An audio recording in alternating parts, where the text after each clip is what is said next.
Good morning students. आज हम लोग स्टार्ट करने वाले हैं इलस्ट्रेशन नंबर 14.2। चैप्टर का नाम है assessment of HUF means Hindu undivided family.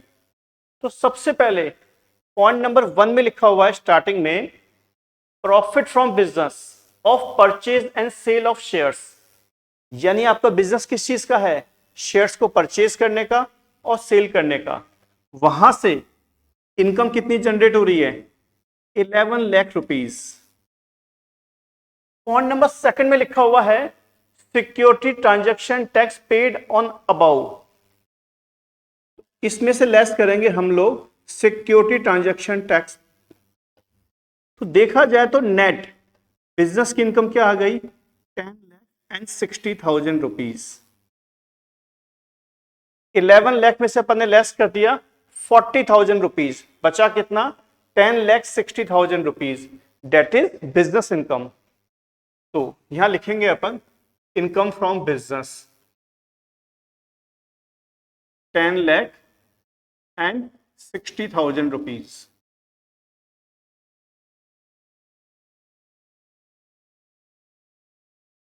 Next point number 3 में लिखा हुआ है शॉर्ट टर्म कैपिटल गेन। तो लिखेंगे capital gain, short term capital gain. Short term capital gain की वैल्यू कितनी है?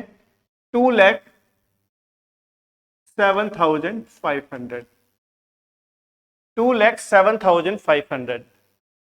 पॉइंट नंबर 4 की बात करें तो इसमें लिखा हुआ है long term capital gain 7,700। Long term capital gain 7,700। अगले ही पॉइंट में लिखा हुआ है long term capital loss. Long term capital loss कितना लिखा हुआ है? 9,000। यानी इस क्वेश्चन में लॉन्ग टर्म कैपिटल गेन भी है और लॉन्ग टर्म कैपिटल लॉस भी है। तो दोनों को आपस में हम लोग क्या करेंगे? Set of. तो नेट कंक्लूजन क्या आ गया? माइनस में 1,300। अगर लॉन्ग टर्म कैपिटल लॉस है तो उसको इनकम स्टेटमेंट में कहीं भी शो नहीं किया जाता। इसको हम लोग क्या करते हैं? Carry forward. कितने ईयर्स के लिए? 8 ईयर्स के लिए। चलिए हम लोग क्या बना रहे हैं? Income statement. तो इनकम स्टेटमेंट में लॉन्ग टर्म कैपिटल लॉस को शो नहीं किया जाएगा।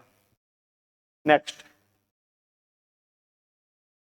Dividend from Indian company. Dividend from Indian company और अमाउंट कितना है? 11,43,000। डिविडेंड हमेशा अदर सोर्सेज में आता है। 11,43,000। आगे लिखा हुआ है rent received from the house property.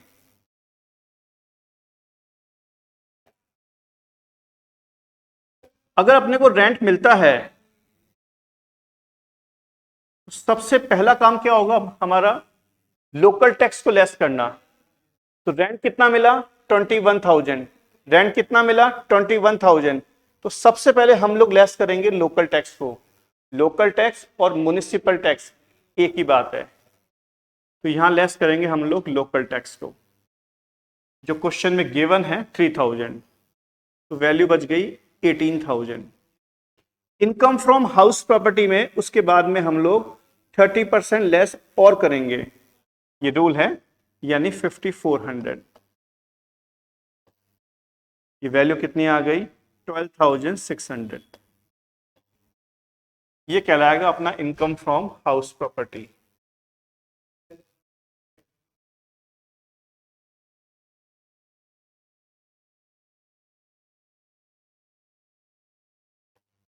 Income from house property 12,600। आगे लिखा हुआ है interest received on government security. मतलब 9,000 रुपीज का हमें क्या मिल रहा है? इंटरेस्ट मिल रहा है। किससे मिल रहा है? गवर्नमेंट सिक्योरिटी से। और आगे लिखा हुआ है interest on loan taken to purchase of government security, यानी गवर्नमेंट सिक्योरिटी परचेज करने के लिए हमने मार्केट से क्या लिया, लोन लिया, और उस पर इंटरेस्ट कितना दिया, 6,000 रुपीज, वो लेस कर देंगे। तो अपनी सेविंग कितनी हो गई, 3,000, और वो आपकी इनकम में क्या होगा, टैक्सेबल होगा। इस क्वेश्चन में अदर सोर्सेज की इनकम कितनी है, तो मैं आपको बता दूं, इनकम फ्रॉम अदर सोर्सेज में डिविडेंड भी आता है और इंटरेस्ट की इनकम भी आती है। हाँ, ये हम लोग कर रहे हैं, इलस्ट्रेशन नंबर कर रहे हैं 14.2, ध्यान रखिएगा आप लोग।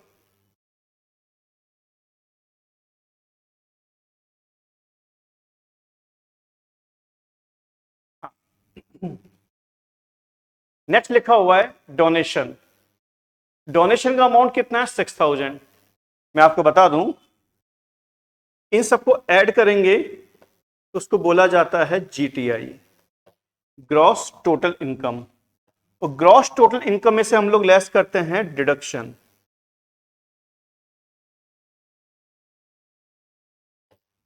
डिडक्शन में सबसे पहला डिडक्शन है 80G का। 80G का मतलब क्या हुआ, डोनेशन। तो यहां डोनेशन का अमाउंट दे रखा है 6,000 रुपीज। हाँ, डोनेशन किसको दिया, अप्रूव्ड इंस्टीट्यूट को। अगर हम लोग डोनेशन देंगे अप्रूव्ड इंस्टीट्यूट को, तो जितना भी डोनेशन दिया उसका 50% ही आएगा एज ए डिडक्शन। तो यहां डोनेशन कितना दिया आपने, 6,000, उसका 50% आएगा 3,000। उसके बाद में आएगा 80C। 80C सेक्शन बना हुआ है इन्वेस्टमेंट के लिए। तो यहां लिखा हुआ है premium paid on life insurance policy 45,000। Premium कितना दिया, 45,000 रुपीज।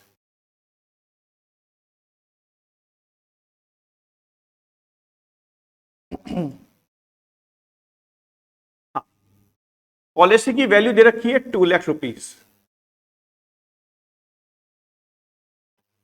मैं आपको बता दूं, अगर पॉलिसी की वैल्यू दे रखी है अगर पॉलिसी की वैल्यू दे रखी है तो हम लोग निकालेंगे पॉलिसी वैल्यू का 20%। तो पॉलिसी वैल्यू का 20% निकालेंगे तो वो आ जाएगा 40,000 रुपीज। इसको कंपेयर किया जाएगा किससे, प्रीमियम से। प्रीमियम कितना है, 45,000। जो भी कम है वो आएगा deduction under section 80C। Policy value का 20% और प्रीमियम पेड जो भी कम होगा वो आएगा डिडक्शन अंडर सेक्शन 80C। आगे लिखा हुआ है पीपीएफ, पब्लिक प्रोविडेंट फंड। अगर हम लोग पीपीएफ के अंदर पैसा डालते हैं पब्लिक प्रोविडेंट फंड में, तो वो भी 80C में आता है, 70,000। 80C के दो अमाउंट हैं।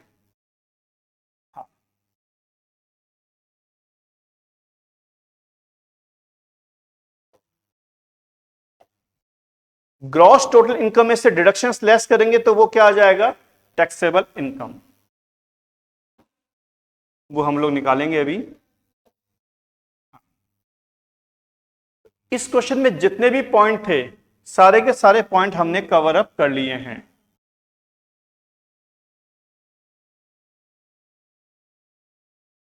इंग्लिश मीडियम की जो बुक है उसमें एक प्रिंटिंग मिस्टेक है, मैं आपको बता दूं। यहां लिखा हुआ है डिविडेंड फ्रॉम इंडियन कंपनी, यहां लिखा हुआ आना चाहिए dividend received from Indian company. ये जो फिगर दे रखा है 11,43,000, ये ग्रॉसअप होगा, ये प्रिंटिंग मिस्टेक है। इस क्वेश्चन में लिखा हुआ है डिविडेंड फ्रॉम इंडियन कंपनी, जबकि यहां लिखा हुआ आना चाहिए dividend received from Indian company. जब भी लिखा हुआ आ जाए डिविडेंड रिसीव्ड तो वो क्या होगा, ग्रॉसअप होगा। ग्रॉसअप कैसे होगा, amount received into 100 divided by 90। ग्रॉसअप तभी किया जाता है जब क्या लिखा हुआ आ जाए, dividend received. 11,43,000 divided by 90 into 100, ये वैल्यू आ रही है 12,70,000। तो डिविडेंड मिला कितना, 11,43,000, उसकी ग्रॉस वैल्यू कितनी है, 12,70,000। तो इन दोनों का जो डिफरेंस होगा 12,70,000 माइनस 11,43,000, इनका जो डिफरेंस होगा यानी 1,27,000, वो कहलाएगा TDS, tax deducted at source. तो यहां पर जो आपकी इनकम में टैक्सेबल होगा डिविडेंड वो होगा 12,70,000। चलिए 10,60,000 प्लस 2,07,500 प्लस 12,70,000 प्लस 3,000 प्लस 12,600, ये वैल्यू आ गई 25,53,100। इसको बोला जाएगा ग्रॉस टोटल इनकम, और इसमें से हम लोग लेस करेंगे डिडक्शंस, तो वो वैल्यू आ गई 24,40,100। दैट इज टैक्सेबल इनकम या टोटल इनकम। ये जो हमने क्वेश्चन सॉल्व किया है, ये हमने सॉल्व किया है टैक्स की ओल्ड स्कीम के बेस पर। हाँ, सबसे पहले हमने क्या निकाला, ग्रॉस टोटल इनकम, उसमें से डिडक्शंस लेस किए, तो वो क्या आ गया, टैक्सेबल इनकम आ गया या टोटल इनकम आ गया है। आपको ध्यान होगा इस क्वेश्चन में प्रिंटिंग मिस्टेक थी, इसलिए हम लोग एक बार बुक से आंसर मैच कर लेते हैं कि बुक में भी प्रिंटिंग मिस्टेक है कि नहीं है। बिल्कुल परफेक्ट है, बुक में भी प्रिंटिंग मिस्टेक है। चलिए अब हमारा काम क्या है, टैक्स को कैलकुलेट करना। तो हम लोग टैक्स निकालते हैं।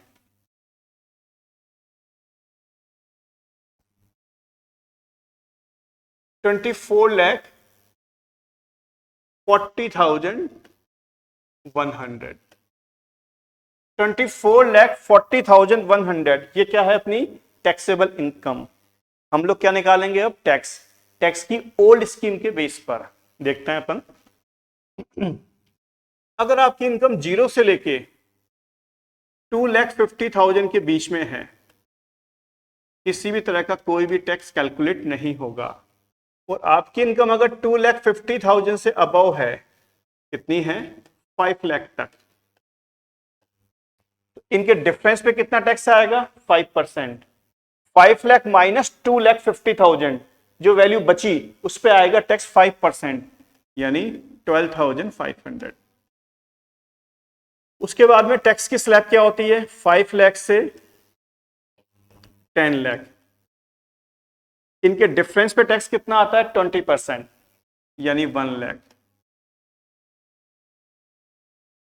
ना तो टैक्स 10 लाख पे आएगा ना 5 लाख पे आएगा। 10 लाख में से 5 लाख को लेस करेंगे, जो वैल्यू बचेगी उस पे टैक्स आएगा। उसके बाद में 10 लाख से अबव इनकम कितनी भी हो, जैसे इनकम कितनी है क्वेश्चन में, 24,40,100, इनके डिफरेंस पे टैक्स निकालेंगे हम लोग 30%, 4,32,030। हाँ, सबसे पहले टैक्स आता है, आपको याद होगा, 0%, उसके बाद 5%, उसके बाद 20%, उसके बाद में 30%। टैक्स कैलकुलेट करने के बाद में हम लोग टैक्स को प्लस कर लेंगे।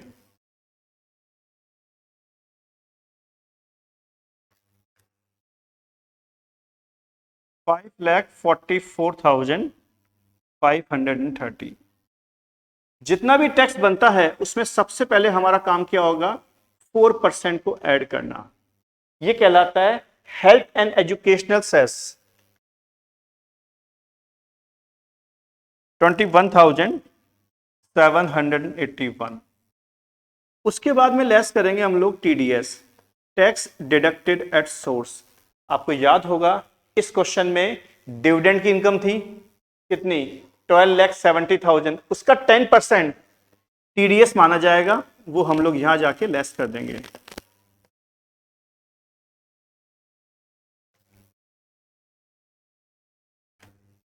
ये वैल्यू आ गई 4,39,311।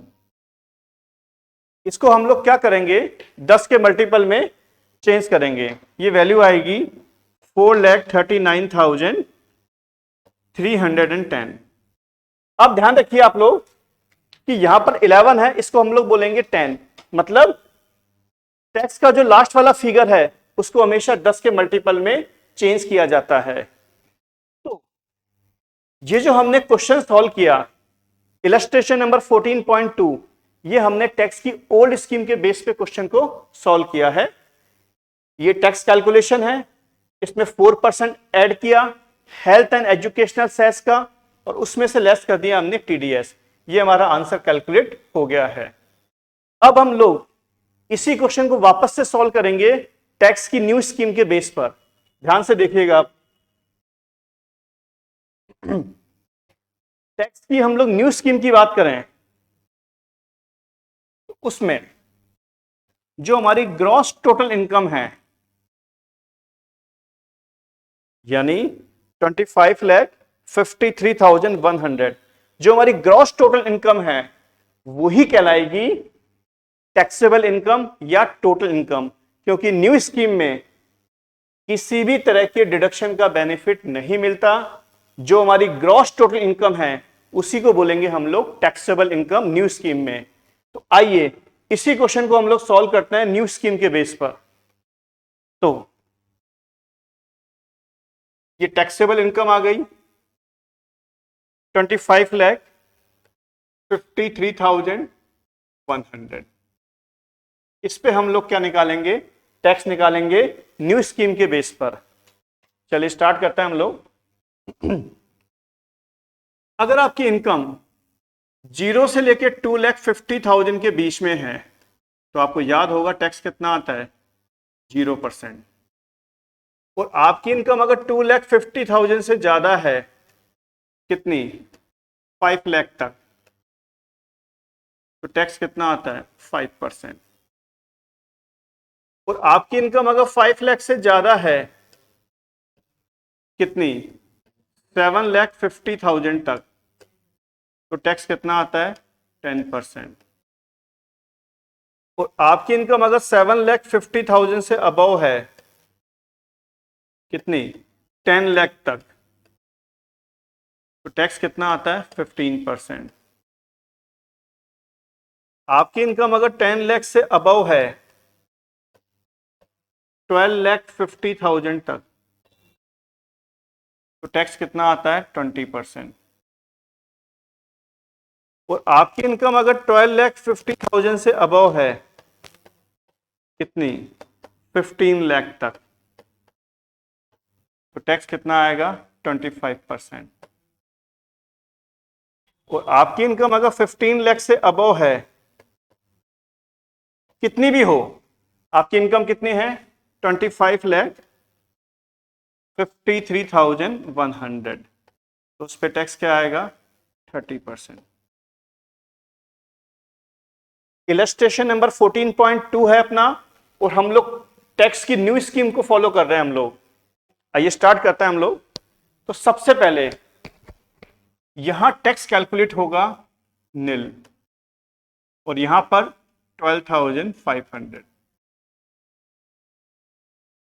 5 लाख में से लेस किया 2,50,000, जो वैल्यू बची उसका 5%। सेम यहां पर 7,50,000 माइनस 5 लाख, जो वैल्यू बची उसका 10%। बहुत सिंपल सा प्रोसेस है टैक्स निकालने का।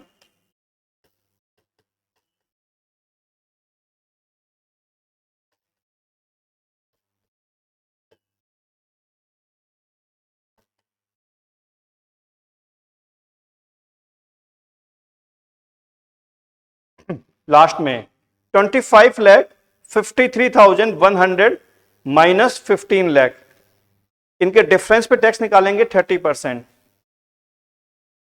3,15,930, और इन सारे के सारे टैक्सेस को हम लोग प्लस कर लेंगे।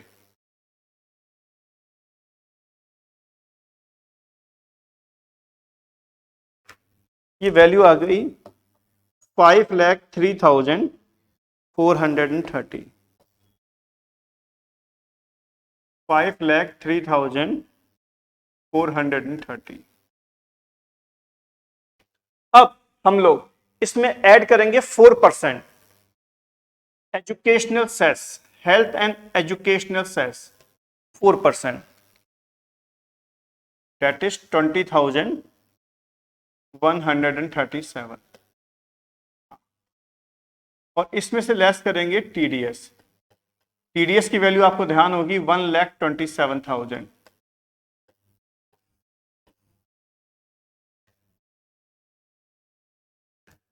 ये वैल्यू आ गई 3,96,567। टैक्स को हमेशा 10 के मल्टीपल में चेंज किया जाएगा। ये वैल्यू आ गई 3,96,570। यानी अगर हम लोग टैक्स की न्यू स्कीम फॉलो करते हैं तो हमें टैक्स कितना देना है? 3,96,570। इलस्ट्रेशन नंबर 14.2 को हमने टैक्स की न्यू स्कीम से भी सॉल्व किया और ओल्ड स्कीम से भी सॉल्व किया, और इसी के साथ में आज का अपना ये लेक्चर कंप्लीट हो चुका है।